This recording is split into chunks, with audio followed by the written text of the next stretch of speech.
up on our website, photofika.org.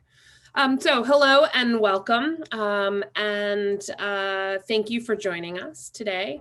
My name is Ann Masoni. For those of you who I don't know, I'm the Dean of the School at the International Center of Photography. Welcome. I want to start by thanking the Society for Photographic Education, who we remain affiliated with and who has been generous enough to let us use their Zoom account. SPE is a member-based organization, for those of you who aren't familiar, and we'll be dropping their website in the chat window momentarily. For those of you who are new to FotoFika, and only those of you who are new to FotoFika, please feel free to drop me personally in the chat window, so directed to me, Ann Masoni, your email address so that we can add you to our mailing list. We promise not to share your email address. We really only use it as a way of communicating out these events every 2 weeks, in addition to the social media posts that we make. A few protocols, as sort of per Zoom usual. Please do stay on mute throughout the presentation. We will then open up the Q&A and have a robust conversation, which will follow the presentation. And so at that point, we welcome you all to unmute yourself during that Q&A part of the session. And then one of the other things that I am going to do today, which is a little different, similar to what we posted in the email as well as on the social media posts. As an initial starting point, one of the things that Annu and Max asked us to relay to you all is to ask the question, where do you already go to shift and expand the canon of photography for your classroom? And I'll post that in the chat window. One of the things that we're trying to do is collect that content, which we know will only enrich our own classrooms as it has yours.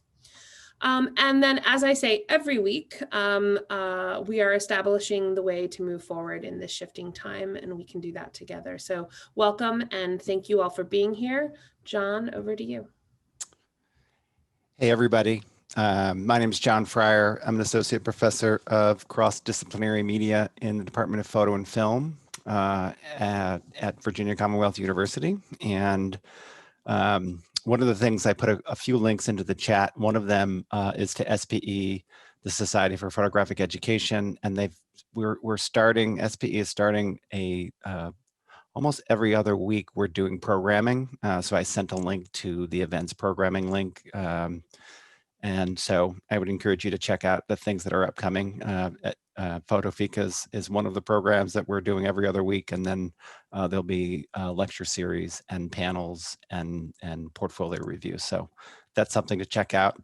And then I just want to quickly, for those of you who have been part of FotoFika for a period of time, you know that we've been working on a project called the FotoFika All-Stars, and we just yesterday got our first proofs back from the printers. And speaking of Granville, I'm going to change my camera here and see what we have here.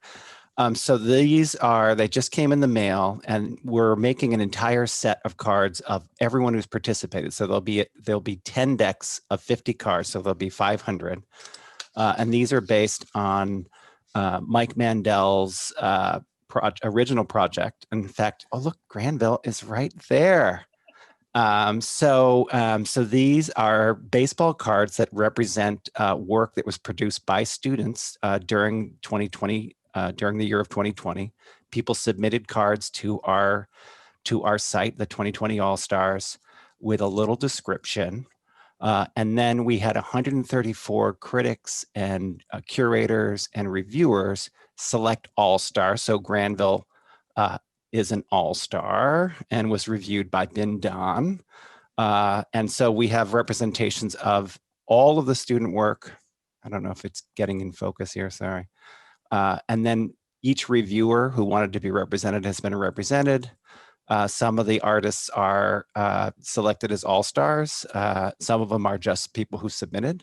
So everybody who submitted throughout the course of the project is represented in the card. So this is the first 50 of 500. We're really excited to kind of sort through them, and so there'll be 10 decks like this of various cards. So this is something that we are launching a Kickstarter for. We didn't want to, I'm going to switch back here. we didn't want to send the Kickstarter out until we physically had them in our hand to see what they would look like before we start asking people to help support it.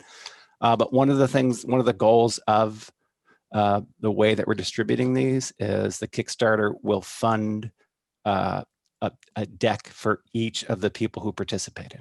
So anyone who submitted an image will be getting a deck if they request it. So, and with that, I'm going to send it to Betsy so that we have time for our guests. Okay, so I'm really excited that we have Annu and Max here today. For a while, we've been wanting to jump into a conversation about inclusivity in the classroom, and I think we haven't been sure how to do this. And just recently on Photography Professors, where we get most of our ideas actually, somebody had posted a question about inclusive classroom, and Annu just jumped in and gave this great information.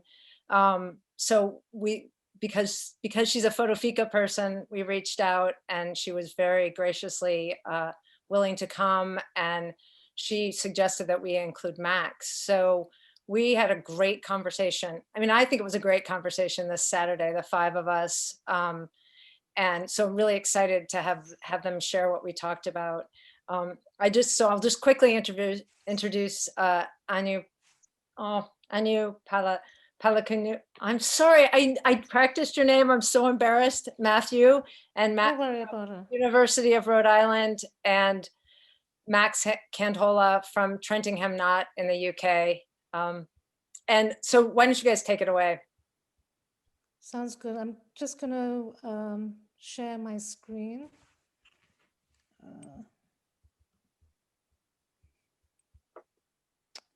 Was working perfectly before. Okay.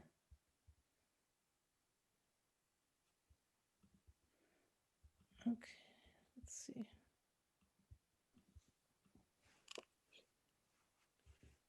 Okay.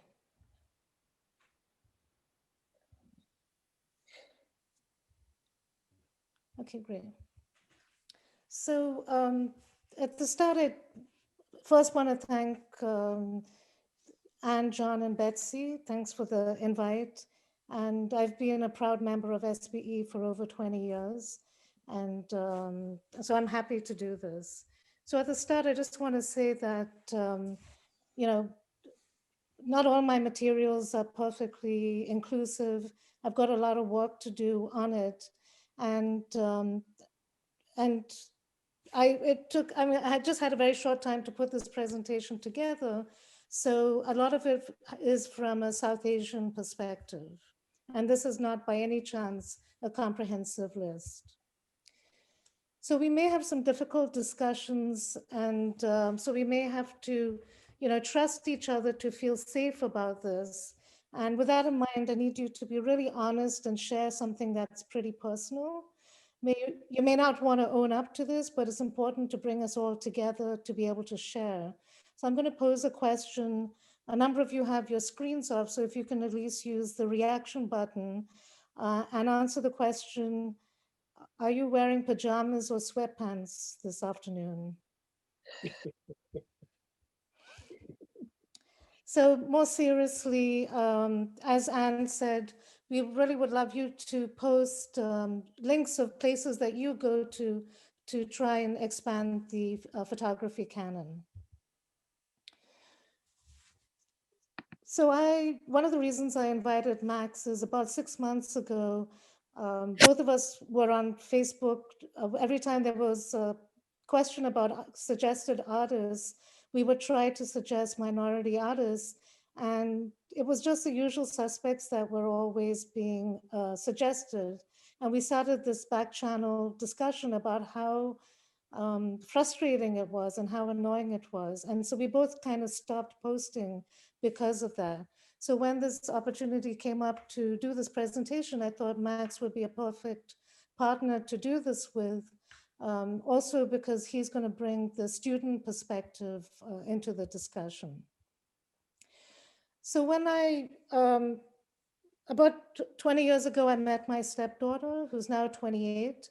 And when my husband and I were trying to understand the importance of preferred gender pronouns, she told us, go educate yourself. But as a teacher, I just can't tell everyone, go educate yourself. But at the same time, I do think that people have to be invested in trying to expand the canon. So what I'm going to do today is show you gateways or places that you can find artists so that you can do that. And let me just, can't see my notes properly here. And of course, we're saying that we're not trying to eliminate, but expand. And I really wish there was a Deborah Willis for every diverse group, because I think we would have a much better pool to draw from. And as I mentioned, I'm going to mainly draw from a South Asian focus. So we're going to focus on the curriculum, and then if there's time, we're going to also talk about other ways we can champion equity, diversity, and inclusiveness in our various roles at our universities, colleges, and schools. And as I mentioned, sometimes there are uncomfortable conversations, as we all realize that in some way we have been complicit. But I think when we admit that we've been complicit, it allows us to make changes. And what is our role as a teacher expanding the canon? It really is to make our students curious about things they're not aware of. And I think especially in the United States, where there's a shifting demographics, where there won't be any one majority, I think it's all the more important to be able to acknowledge, understand each other, try to be inquisitive and understand each other. So one of my pet peeves is that for every ethnicity, there's one or two default artists. I would hope that the artists that you choose to include seamlessly fold into the concepts and ideas that you're already speaking about to your students. So I don't know how many of you attended the Center for Photography's Symposium on Art, Race, and Activism. It was last November, I think, and then this last weekend, it was rebroadcast. That's a wonderful place to see a whole range of ways that artists approach these subjects. Okay, now my screen is, okay. It also has an Artists of Color residency program, which has been there for over 20 years. So that's also a great database to find artists and different ways of working. And they've also started a resource list, and I'll try and remember to post that in the chat. Otherwise, Anne, if you can remind me, which is based on the artists that were included in that symposium. So most of you will know the work of Deborah Willis and her books and curating, so I'm not going to go into that at all. And I'm sure that some of you are aware of Sarah Lewis and her the journal she did for Aperture on Vision and Justice, which is a wonderful way to get introduced to some new artists, but also writing on photography. And she also did a symposium at Harvard, which was really incredible, and it was recorded. So those recordings are also tools that we can use in the classroom. And she has an upcoming book on race, whiteness, and photography. So I would look out for that. Another place is FotoFest, which over the years have had biennials on Africa, India, Japan, and a number of other shows. And actually the director just yesterday posted the shows that he'd done over the last 7 years, which are pretty expansive. So that's another way. They have wonderful catalogs. So it's another way to find different artists. Another organization close to my heart is Enfoco, which is based in New York. And they give grants every year, especially to emerging artists. And so it's a way to see work from younger artists that we may not have heard of. SAUCY is the South Asian Women's Creative Collective. And this is not just for photography, but all art forms, including performance. And they have a database that one can search for finding new artists. Another organization is SAVAC, the South Asian Visual Artists Collective, which is based in Canada. And they also have a database. I just rechecked last night. Their websites are still up. And Max may be talking about Autograph, which is an organization in England. What I love about the English movement is that, or British movement, is that any artist of color was called Black. And so they had a stronger voice in terms of getting their voices heard. And Mark Seeley, who directs Autograph with Stuart Hall, has published a book called Difference, which is a wonderful collection of photographers, and again, a great resource. I would also look at the resumes of minority artists, because in the early 2000s, a lot of us were involved in shows which had kind of umbrella concepts based only on ethnicity. And so those are ways to find artists and then research more the kinds of work they do and if it dovetails to certain assignments that you may be giving. I've also been wondering how to use certain Instagram accounts in terms of re-looking at photo histories. One that I'm a big follower of is called Brown History, and it's about the South Asian photo history. It's curated, and it's from India, Pakistan, and Bangladesh. And it's, people submit their stories, but it's a wonderful way to see the different kinds of photographs, but also learn some more about the history. And it brings the three regions together rather than politics, which seems to keep us apart. Another one that I recently came across is Veteranas and Rucas, which is about it's a photo archive of women of South California. And Hyperallergic is a newsletter that I get every day. It's not just for minority artists, but I would say it has a good balance of artists from a variety of backgrounds and in terms of equity and inclusivity. Okay, what? Okay, I'm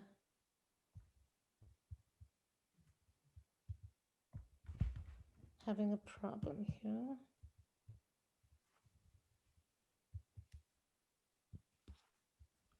Oops, there we go. Other places to look is Pathshala, which is a school founded by Shahidul Alam in Bangladesh. Some of you may have heard of him as a photojournalist. And he also has a biennial called Chobi Mela. And the Kuchi Musri Biennale is not only for photographers, it's for all artists, but they do show a lot of experimental work in really interesting spaces. And that's another place to find artists that are international. On the theory side, I'm not as well versed, but I have some suggestions. One is the Strange Fire Collective. And what I love about their website is they say, if you assign Sontag, here are some other people that they suggest that you assign instead. And for example, Roland Barthes, they have a number of other suggestions. So that's a website I think, especially for theory, can give us some alternative, for example, photo histories. And instead of Newhall, there's Christopher Pinney, who has written a book called Camera Indica, that's about the history of photography in British India.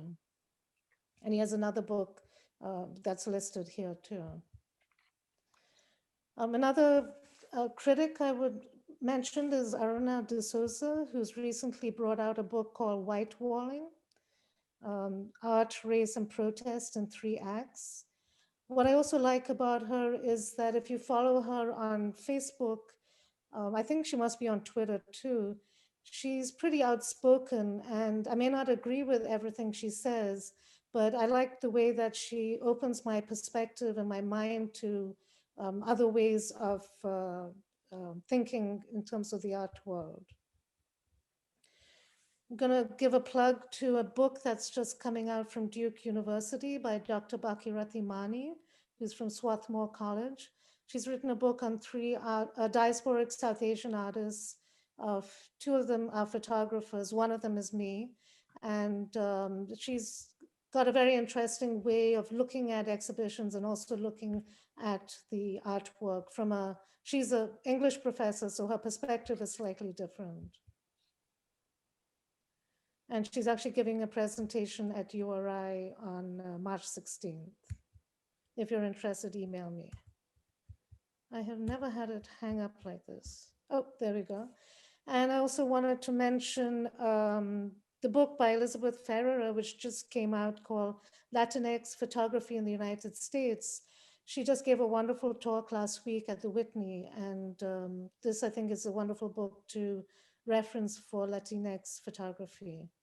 And I wanted to end with something that John mentioned, which is SPE's upcoming talk on imagining legacy. I think it sounds as if over the year there's going to be a number of wonderful projects connected to expanding the canon. So I will stop my screen sharing and pass it on to Max. Thank you, Annu. I will try and do my screen share. All right.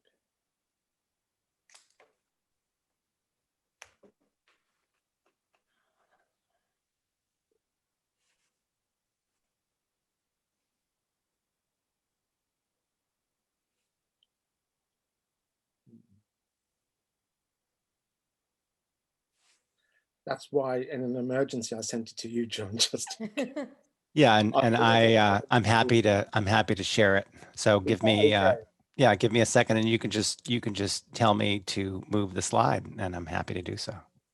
Wonderful. Thank you All right. very much. Just first and foremost, I just want to say thank you to Annu for the invitation. It's always a pleasure to meet you at various exhibitions. The last time we met was at FotoFest, and that was a lovely occasion. And then obviously to Anne, John, and Betsy, thank you very much. I've been keenly watching FotoFika, the recorded sessions, and I was saying to Anne that it was the night before I was watching, and then I got the email from Annu, and I thought, wow, interesting, great, love to get involved. Okay. And can I just ask that everybody see Max when he's speaking, even though I'm sharing my screen? Yeah. Okay, great. And am I on the screen? No. Okay, good, No. good, because I'm not talking. So, thank you, John. I just want to say, my presentation is, it follows on very nicely from Annu's presentation, because I'm very familiar in the context and the presentation and the information that has been provided. So mine's much more about unpicking that and how to present it in the context of the discussion within the classroom. At Nottingham Trent University, we have a very big, large, very successful photographic course, 300 students undergrad. We've got about 25 masters, and we're increasing our PhD profile as well. And the curricula has always been challenging and diverse. There's nothing set in terms of it has to be this or that. Within the context of the photo team, we come together. Obviously, we all have our individual practices and ideas, and we follow the module content that's laid out for year 1, 2, and 3. And it has certain specific text and key writings that one has to follow. On top of that, we top that up. So the range of tutors working on the specific modules will provide their input. What I have done over the last so many years, I've been at Nottingham Trent University now for 22 years, and it's been a real pleasure to be there. They've been very supportive in all areas. I have incorporated, it's almost sort of a mix, and it changes every 6 months, every year, depending what's happening in politics in the photo community. So my presentations generally to all my students are probably 70+% orientated towards Black and Asian artists, and it's all blended in. So it's not noticed, it's not commented upon, it's just the fact that I've deliberately introduced that. It's been hard work. And when I graduated, I had a brilliant documentary photographer, Nick Hedges, who taught me, and he introduced me to the whole idea of the other, looking at the other. So when I graduated, I had no reference points to Black or Asian photographers apart from myself. And due to that and not finding a gap in the market, that's another thing in terms of progression, having role models within an academic context, role models as photographers, and role models to support you going into employability. That's when I met Mark Seeley. This is going back to 91. I opened my own gallery because of the lack of Black and Asian representation. The gallery is called the Goat Gallery, very successful for 2-3 years. And that's where I met Mark Seeley, and that opened up a lot of doors. So going to my presentation, I was putting this PowerPoint together over the last few days, and this particular image came to mind because of a dissertation presentation that one of my students is writing about. She's writing about difference, etc. I just want to break down the demographics. For example, in my dissertation group, I've got about 35 to 40% of the students who are writing about the difference, about Black, about sexuality. So that puts it into context out of the groupings we have. And this picture comes to mind. And my title here, Shifting and Expanding the Canon, which we discussed on Saturday in our classroom and institutions, notes on a choice in deciding an unbiased approach to photographic education. So this is tough stuff. This is tough business, and it's up to all of us to make those decisions. I've had to make a decision in terms of what I present, and if it's appropriate, I will go to the specific areas to present it to my students. And here, this young boy is holding up a doll and he's pointing to the white doll. I think you know the story behind this. And he's got his gaze, and some people will say that his gaze is actually on the Black doll. I think the gaze is on the person holding the doll. Those eyes are looking at him. And it's quite interesting because it's that choice that we make in terms of where or how do we present the curriculum, what do we present as choice in terms of broadening the creative horizon of our students. John, can I have the next slide, please? Thank you. So I had to put this in. I just love Baldwin. I love this picture. Let the conversations begin. It's around the table. And all too often we have discussions. And unfortunately, it's time of trauma, Black, Asian types of trauma, that we end up blanking our screens. It's Black. We have Black History Month. It's about sustaining and making sure that it's there every day. It's not just a tokenistic gesture. These discussions are serious discussions that happen around the table. And one has to really push these discussions forward. It's about how we come to look at things. The other day, my nephew was looking at some text and he was reading something I had written.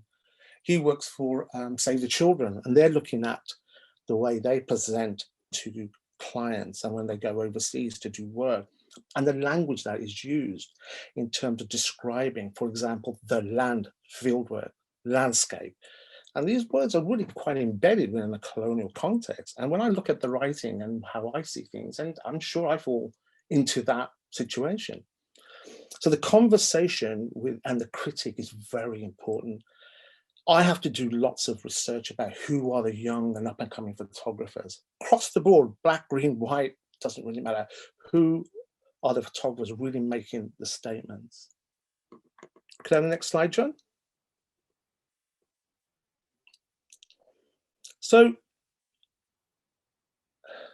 the internal cleansing is cathartic, but for who? Who is it for? Is it to make us feel good? Make you feel good? This is really important questions to ask. Every organization should look within and also reflect historically what has been put into place within their organization. I know in England, a lot of universities, or all universities are looking into this. There's a big student voice pushing this, and the deans, associate deans are looking at this as well. This has been done, or does this only occur during times of Black and Asian trauma, which I've just sort of touched upon?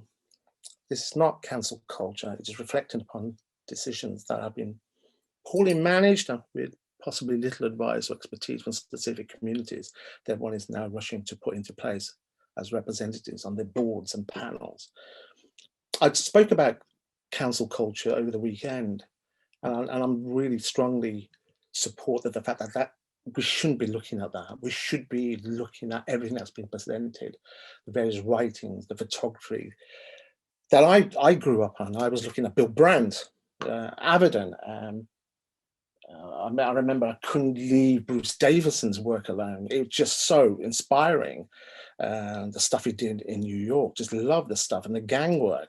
And, you know, it sort of got me into the street to make pictures. And I don't know if John remembers this, but I remember my first artist in residence at Lightwork. I've had the pleasure of having two, but my first one, I gave a lecture at Syracuse University, and my discussion was that for a brief while with my students, I asked them to not introduce any American photographers into their portfolio or into their critique. And I wanted them to grasp and understand the size of our island in terms of perspective, in the context of England. It's the size of New Orleans. It's ridiculous. But I still can't grasp the size of the Americas.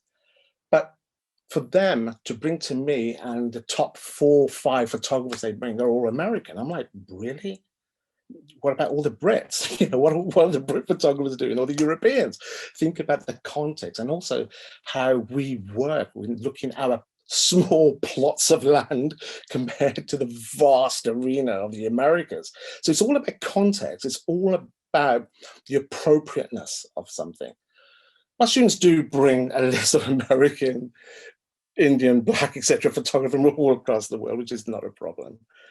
But it's just context and understanding the fact that you're making some work and it's like, okay, you've got this photographer there, but when you unpick it, what relationship does it have to you really, other than this book and of images that was printed probably in Verona or in Germany? You know, it's about having a real understanding of who you are, about your experiences, and sharing those experiences with photographers who have experienced the land that you live in, for example.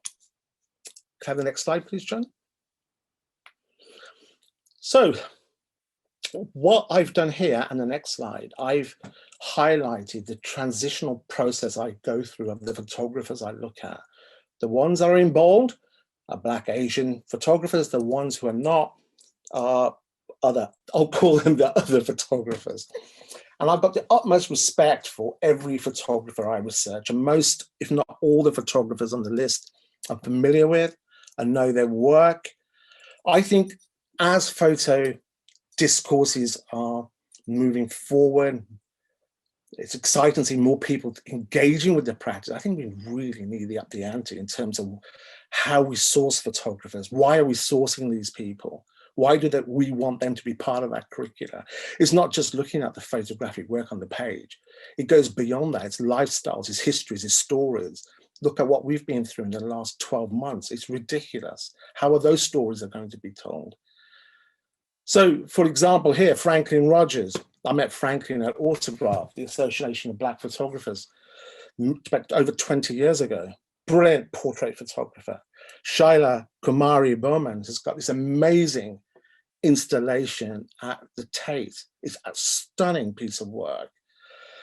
And then I've got Zarina Bimji, Latoya Ruby Fraser, gorgeous work, beautiful narrative.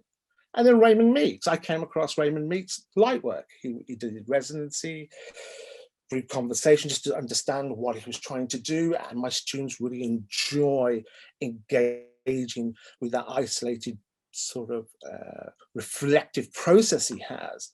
You've got Idris Khan, obviously Carrie Mae Wimp, etc. Can I have the next slide, please? And again here, you can see predominantly my source of inspiration is Black Asian photographers who I thoroughly enjoy looking at, as well as the Avedons, the Tom Hunter, Sophie Kell, Simon Norfolk, or photographers appropriate in that context. For example, I've got students who are doing certain documentary work, and it's how do we introduce the wider context? So if it's a based work, people who are doing work around Ireland, the politics of Ireland, I'll bring say, for example, Paul Graham's very early work that he did around Belfast. I will bring in, I forgot his name, what used to be my external examiner, Paul Seawright, Gareth McDonald, and various selective writing by Irish academics who really inform that. So it's an appropriateness. And the list I'm presenting will be reviewed, and each year I'll be looking at what photographers are doing. That's my homework as an academic, supporting my curricula. Very important. Rishi Shinghal, I remember meeting Rishi for the first time when I worked with Devika in Delhi. Makes beautiful landscapes. He's done work around the Ganges. So when people bring to me Alex's work, Alex Sleep in Mississippi, beautiful work within that context, I will bring out or discuss Rishi's work and the process Rishi is going through and what he had to overcome or what he is overcoming. And then just following on from Annu, I look at theory. So here I've got Gaston Belchat's Poetics of Space, Rupi Kaur, who's a Canadian Punjabi poet, absolutely beautiful poetry. Caleb Femi, a British poet who writes about the inner city chaos, which is a metaphor for some of my students who want to go out and do documentary. Juan Palesama, who's done a beautiful book called Eyes of the Skin, and he deals with the five senses, dealing with architecture, absolutely beautiful. And you've got your own Kevin Young. His poetry is so emotionally engaging. You've got Mark Seeley, Stuart Hall. And then right at the end, I've got my alumni, my students who have graduated from my university are so important in terms of their investment and what they bring back to the course. So the conversations are very, very important. It is not necessarily always about the other, it's the appropriateness. However, it is about opening the door to the silent photographers who need to be heard. Could I have the next slide, John? Thank you. This is just an example. We have a module where we make books, dummy book zines, all sorts of stuff, cut, paste. It's like going back to sort of primary school where you have glue everywhere. It's a bit more organized. But I just want to give you an example and a taste of what I would bring in. So I've got my work there. I built and made a dummy book with my students, went through the whole process. I presented Ricardo Cassis's beautiful book about pigeons. I presented this because when you look at it, it's on a spiral bound. It just looks like a scrap notebook. Beautiful, sold out. Followed by Monia Chandra's work, album Pacifica, where she deals about memory, the archive, the album, and it's the reverse that you're presented with. And then Paris by Moivier, a beautiful constructed book, and the photography, the shapes, and just the juxtaposition of everything. So when you look at this ensemble and a selection of work, it's crossing so many different genres, cultures, people's lifestyles. It's very important to bring that in. And the end result was that the students have a richness of looking at the other, the different, not the usual suspects. And I have deliberately looked at what my students bring, as in the usual suspects. I'm sure you can go on the internet, type in top 10 photographers. No, don't want to know. I move away from that. But that's me. Other people might not want to do that. But it's about that critical response to the practice. Could I have the next slide, please, John? So, can you just drop that down a bit? Thank you. So, currently at my university, I am trying to conduct this research, and I'm putting a paper together to ask, in support of my research, for inclusive practices in conversations with current students, staff, and alumni. The content of the questions are still being defined by me. I've taken references and feedback from students. I'm involved in an organization called FACE. The links there. Fashion Academics Creating Equality. It's a very, very interesting organization, and I was delighted to be part of the member. They are challenging lots of things within the context of academia, which will be my next slide. And then obviously discussions I've had in my university, And as Gil Scott Heron says, nobody can do everything, but everybody can do something. So my final slide, John. So these are questions that I'm posing, I'm talking to the students about, and I'm probing and poking. So what is your students' experience of being taught by a diverse and biased body? Appropriate and biased content to support equality within pedagogic teaching and learning. The significance of auditing and ranking through REF and TEF. Those are government supported feedback that is very important in terms of where we are in the league tables. And for specific questions to be introduced to ask questions about the range and diversity of the experience of teaching and learning. At the moment, those types of questions are not in the survey, and there is this movement that we want to change that. Approach and discuss the idea of the subconscious oppression of current photographic visual culture, a white curriculum that feeds into the feeding of isolation, marginalization, alienation, exclusion, which is internalized. So I'm looking at my first year students who have different backgrounds, and it takes a long time to really reveal what they want to do, because they've not been brought up, or they've not had that engagement or discussion from the time of foundations or from school, for example. Staff on this module have made the subject diverse and inclusive. Examples of role models, student progression into employability, visibility within university, range and scope of content that represents change.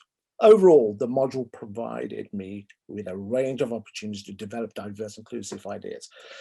So within the context of my research, which I will be moving forward with and hope to work with many other organizations and individuals, these are just templates. And these are the questions I think we should be asking ourselves about the content and the range of what we deliver in art and design, in our case here, photographic practices and studies. Is there one more slide, John? Is that not the last one? 7 of 8? Is there another one? No, that's it. That's all. Oh, right. I thought, oh no, that's it. Yeah. That we're it. Okay, thank you. That's of course. And I've shared the link to the PDF in the chat so people can access it. Brilliant. Thank you very much, John. Thank So you. the whole presentation's a PDF? Yep. Great. Thank you. One thing that struck me that could almost be the title for this whole thing is "Not by Default." I struck by this idea that we have to fight this, not even just inertia and wanting simple answers. Anyway, are there questions from anyone out there right now? And you can use the chat. I mean, we'll be monitoring the chat. And also, I mean, I think we're also asking for places that people are, what resources people are using themselves to try to diversify the canon within the context of what they're doing in the classroom. So we can go through the chat, or yeah. I just want to bring up something as we're waiting for this. So, something that came up on Friday or Saturday when we were talking, and Annu's, we were kind of talking theoretically a lot about a lot of things. And Annu, you brought it back down to what can be done in the classroom. And I think that that idea of kind of the nuts and bolts, and both of you have really started to address that. I like to talk about ideas, and I think the actual concrete actions seems to me to be really important. And I think that something else that one of you said about, I think you both referred to it as this, that we need to continue, right? That this isn't a moment of making, yeah, Annu, do you want to say anything about that? I mean, I think to me, there's been a repetition of these patterns happening again and again in terms of minorities wanting to have more of a voice. But I think, at least in the US, the I don't know why the Black Lives Matter movement has really brought together people beyond just African Americans. It's minorities, whites, Caucasians, everybody. And I think we're at a moment that we can take that as an opportunity to look at how we as individuals can have a role in expanding, like as teachers, how we can expand our students' minds. I mean, I think there's a reason the US is in this current situation. And I think education can definitely play a role in that. And another thing that came up, Max, you specifically talked about, and your picture, your Gordon Parks picture at the beginning really drove that home too, is there's the canon, and there's what we teach, and then there's also the students' experience in the classroom. And I personally am finding that something I need to pay more attention to. I think that I'm woke, but I'm learning that I'm not, and it's kind of painful, actually. I mean, it really is to realize that, like, students at the end of the semester saying, you know, I don't know. Anyway, maybe you could talk a little bit more about that, because it struck me on Saturday as something really important you had to say. Betsy, it's really difficult. I totally agree with you. It's really hard because that introduction, if I'm introducing certain photographers of utmost respect and great work, it's actually challenging their preconceived ideas of how they've been presented photography.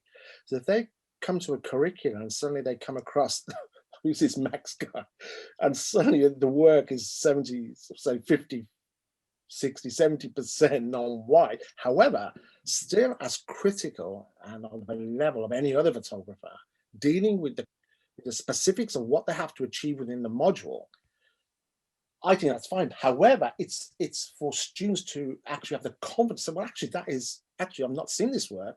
I need to explore this. But it's a knowledge bank they come with and what they have seen or not seen. And it's that uneasiness, because everyone chats, they will talk to their peers.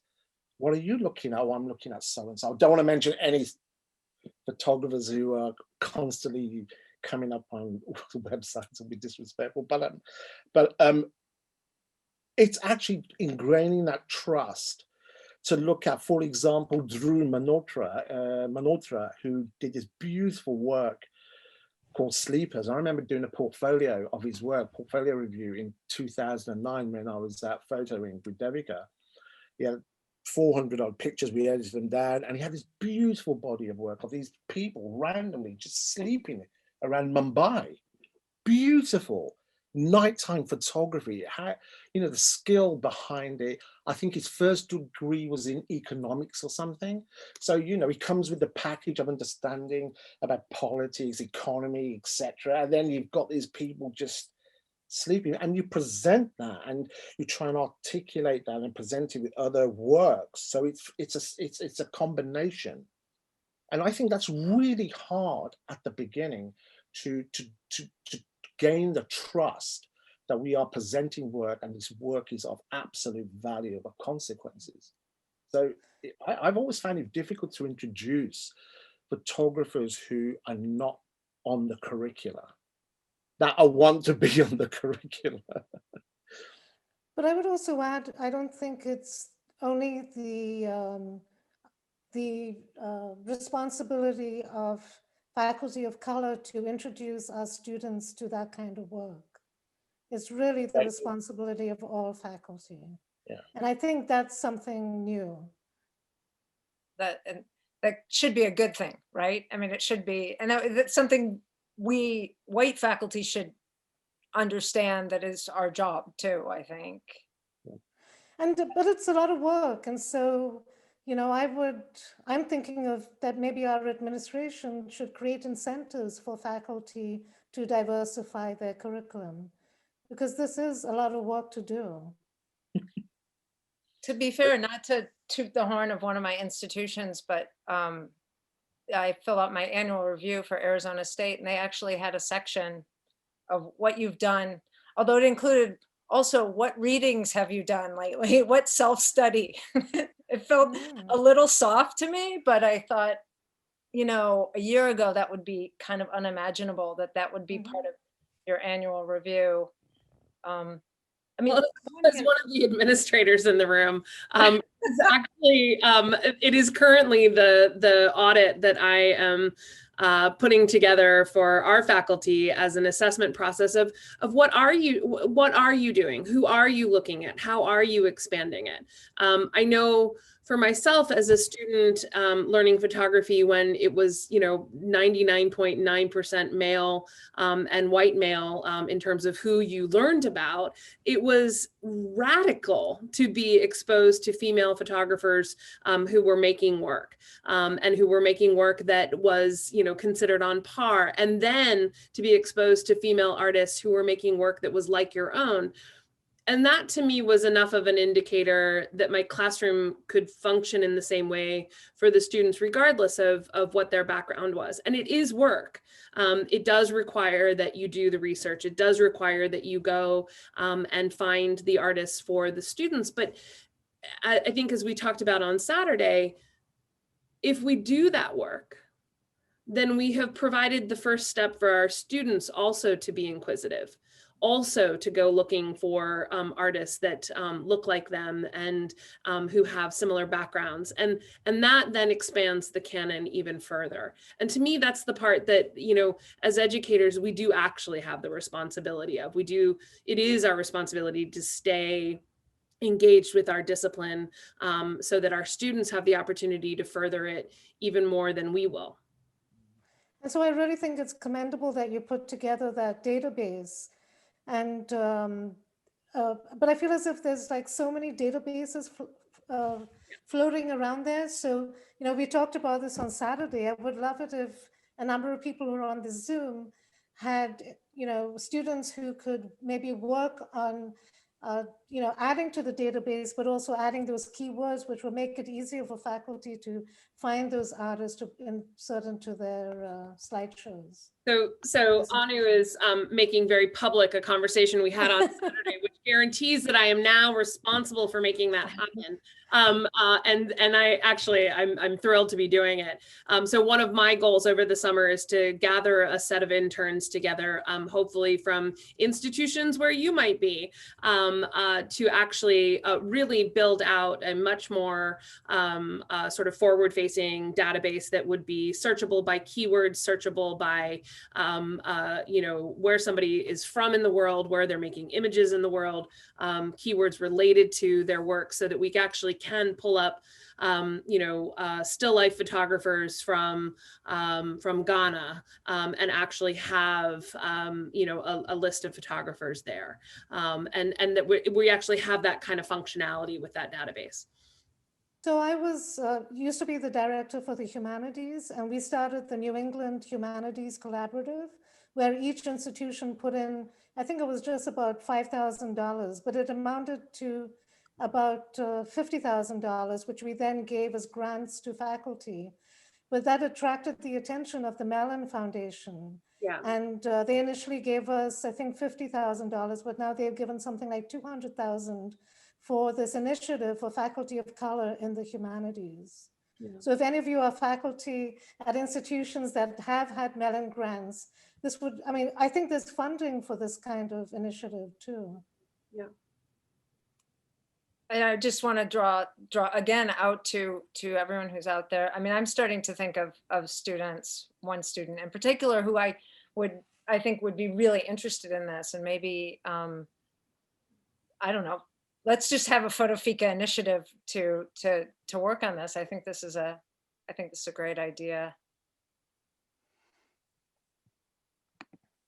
And one thing that we talked about too, and this is something that in the classroom I'm committing myself to is, always returning to my slides. I'm always returning to the work that I show. I'm always returning to that to like fill in the gaps that there are holes in my curriculum and in my slides that every time I'm showing anything, I have to revisit them. And I think I think Betsy said the default, right? The default is like, I have this class in the can, and I can bring these things out and get through this day. And really, it's an obligation to my students and to myself to revisit those things and revisit them often, revisit them, every time I'm showing work. I had this happen to me today, actually. And last fall, I redid my portraiture, my portraiture 50 photographers, and I included a lot of young African-American photographers. Happened to have 6 Chinese students in my class, and at the end, they're like, there were no Asian photographers. And I was like, oh. And I knew that, and I felt bad, and I told that anecdote. Guess what? I gave the lecture again today and had forgotten, I hadn't updated it yet. And so that idea of feeling like it is something that you have to continually work on, and not just to the group of students that you have, but to keep it going. And just that moment where you get to the point where you think maybe you've done something you could feel good about, and then realizing that it's something you need to keep visiting, keep revisiting, I guess. I think the wonderful thing is you could admit that to your students and then flip the classroom and get them to make a list of artists, and then they feel invested too. I would love, Nandita, if I can call on you to kind of explain your comment there, because I can't read and talk at the same time. Sure. Hi, Anu, and thank you so Hi. much for the wonderful presentation and provoking our thoughts into making the efforts consistently. Can what you I was just tell everyone where you teach? I'm teaching at Purchase College, which is part of the SUNY system up in Westchester, in the photo department there. And it was really interesting to hear this acknowledgement that there are multiple databases or actually floating around, because of course, all of us are probably feeling the need for diversifying the curriculum. So in light of that, when I was looking at a few databases, I realized that they all start to mix into each other and become lists. And so how do we pass through those lists beyond keywords? What occurred to me was, how small notes of annotation. So let's say I give a certain reading, and I give it, of course, we all do for specific reasons within our syllabuses. If we could share that very briefly in those lists, in those databases, with short, like 1-line, 2-line annotations, that sort of becomes a great entry point for someone coming cold to that list, and wondering what reading, which artists, what collective they should look at. So it's something that we are doing within our department,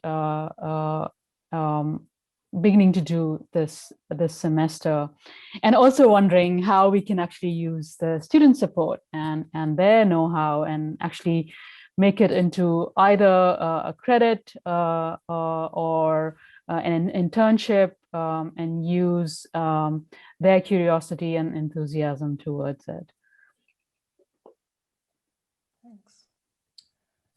That's I was going to say, as I was a college radio DJ, and there were these very active notes that people had as other DJs. So you would pick up something, and there would be, this connection between this musician and 6 other people, just written in the margins of that particular album. So that's what I'm hearing in that, in terms of like, how do we contextualize the thing? And Annu, you also have a presentation that you talked about having, when showing Cindy Sherman, I'm going to pair Cindy Sherman with a South Asian artist or an Indian artist, right? And like that's also the context that's missing in some of these database lists, is that, like, how do we enter them from, and that's where the Strange Fire Collective suggestions are really, really helpful as well. I did do that a couple of years ago, but I'm finding it problematic now because I'm assessing those South Asian artists based on a Yes. Western construct. So it makes me a little uncomfortable now, but Yes. even though that was one of my starting points. Yes.